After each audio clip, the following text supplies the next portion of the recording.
তো আমাদের এখানে যে ঝামেলাটা হয়েছে, এখানে অ্যাকচুয়ালি আমাদের কর্মসূচি ছিল অবস্থান কর্মসূচি। আমাদের উদ্দেশ্য ছিল আমরা মডার্নে গিয়ে অবস্থান করব, কিন্তু আমাদের যে এখানে ছাত্র সংগঠন আছে তারা আমাদের আগেতেই জানিয়ে দিয়েছিল যে অবস্থান ছাত্রলীগ ছিল এখানে। তো ওরা আমাদের জানিয়ে দিছে যে এখানে হচ্ছে আপনাদের অবস্থান কর্মসূচি করা যাবে না, আপনারা হচ্ছে পদযাত্রা করেন।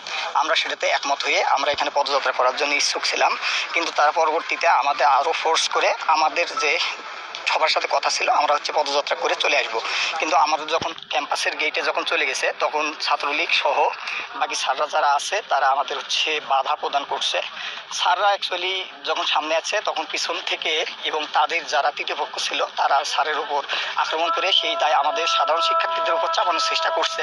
এই রকম যে আন্দোলন থাকে সেই আন্দোলনগুলোতে বরাবরই ছাত্র তৃতীয় পক্ষ ঢুকে এবং সাধারণ শিক্ষার্থীদের উপর দায় চাপানোর চেষ্টা করে। তাই আমি আপনাদেরকে নিশ্চিত করতেছি যে এখানে না, এখানে আমাকে ছাত্রলীগের সভাপতি আমাকে চর থাপ্পড় মারছে। এখানে উনি আমাকে নিজে স্টিল আমাকে থাপ্পড় মারছে।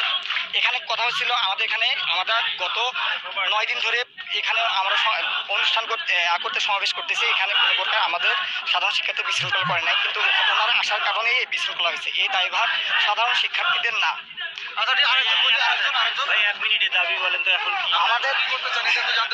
আমাদের দাবি আমরা এখন বর্তমানে এক দফাতে পৌঁছাইছি, সেটা হচ্ছে সকল প্রকার অযৌক্তিক এবং সকল প্রকার অযৌক্তিক বৈষম্যমূলক কোটাগুলোকে দূর করে প্রথম থেকে চতুর্থ শ্রেণী পর্যন্ত যথাযথ কোটা সংস্কার করা।